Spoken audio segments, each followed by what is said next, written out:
Alright, what's up, gang? What's up? Welcome back to the channel. If you're new here, I go by Zombie, and this is basically a self-improvement channel slash mainly, an astrology channel, because over the past couple years, I've been studying astrology and really realizing that it's a major key for self discovery and self-awareness, and really finding your direction in life, whether you realize that or not. And so that's the whole goal of this channel. One of the goals of this channel, is just for me to kind of compartmentalize everything and bring it down to earth so people can understand it in a simpler way. And so in this series, I'm just running through the 12 signs, right? I've already did Aries and Taurus, and this video is about Gemini. Gemini is the third sign of the zodiac, and if you are born from May 22nd to June 21st, then you would be considered a Gemini. Now, Gemini is ruled by the planet Mercury. In astrology, the term ruled just means the energies, that are associated, that the signs is associated with. Excuse me. The sign corresponds with, the correlation between the sign and the planet, right? You just say the planet rules this, or this rules that, such and such, so on and so forth. So Mercury rules the sign Gemini.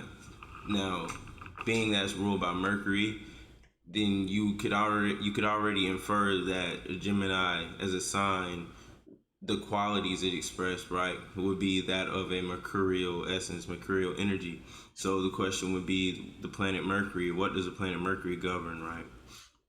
So the planet Mercury is associated with, communicating, all forms of communication, technology, not as much as like Uranus, but technology in a sense. Your short commutes, your short trips and travels, not really long distance, your shorter trips. Your neighbors, siblings in a sense. Learning how you process information, right? Your skills, things you could be talented in, things you could be gifted in. Your Mercury sign can tell you a lot about that. And so, yeah, that's in essence, that's Mercury. And so the house it corresponds to Gemini rules the third house, and the same as with Mercury, the third house is associated with,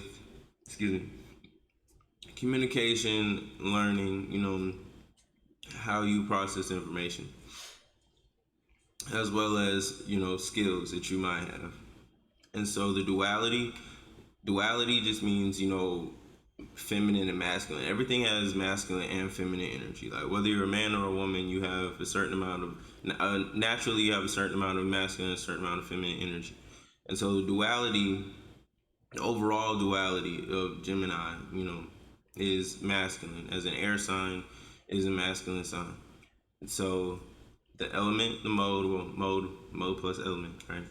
The mode in astrology, there's three modes. You have cardinal, fixed, and mutable. And modes are just another way of gaining a little bit more insight about personality and behavior types.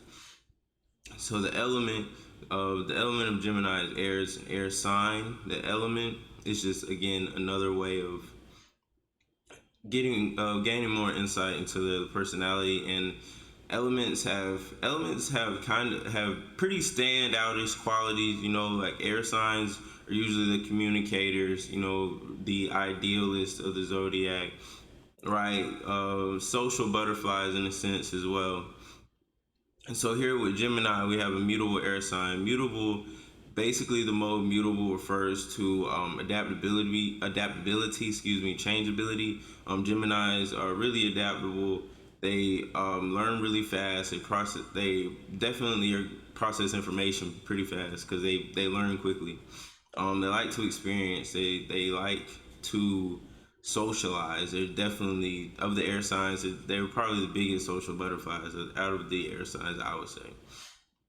I'll give that to Gemini hands down. They are very smart, and they have like this dual. Okay, so Gemini is ruled by the twins, right? As you see, I have right here with the symbols.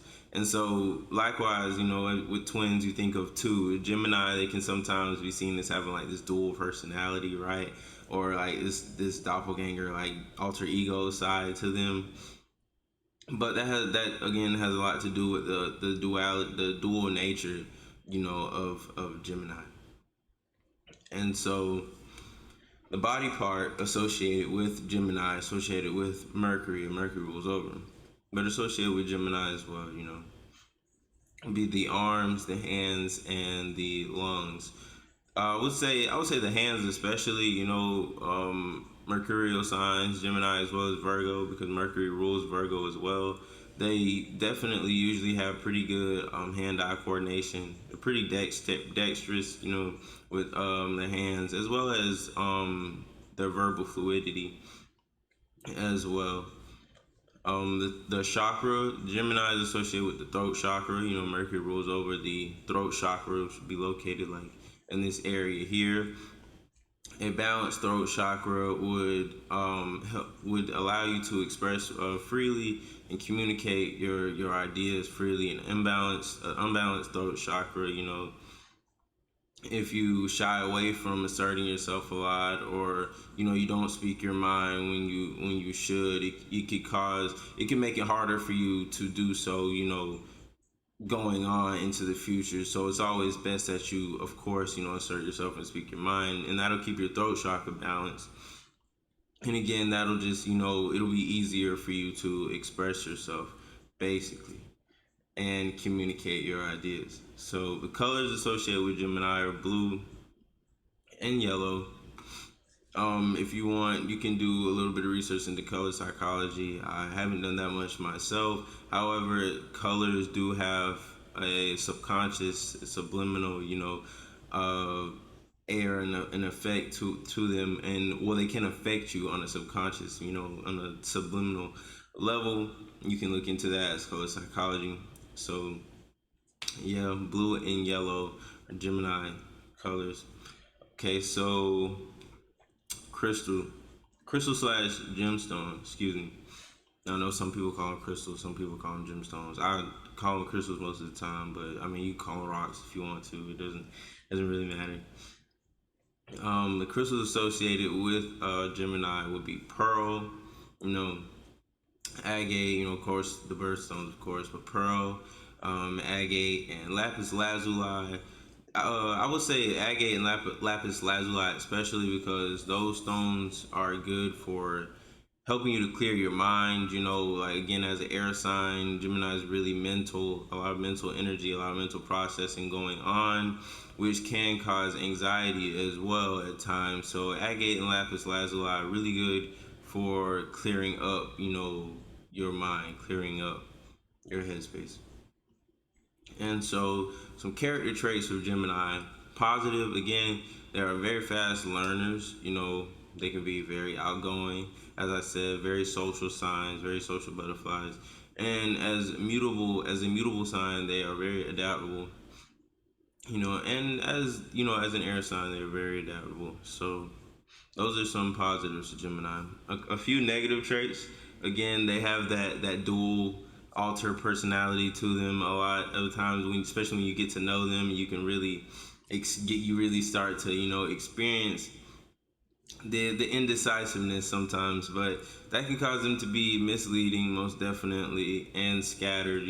Scatterbrained and kind of all over the place. And again, like I said, indecisive.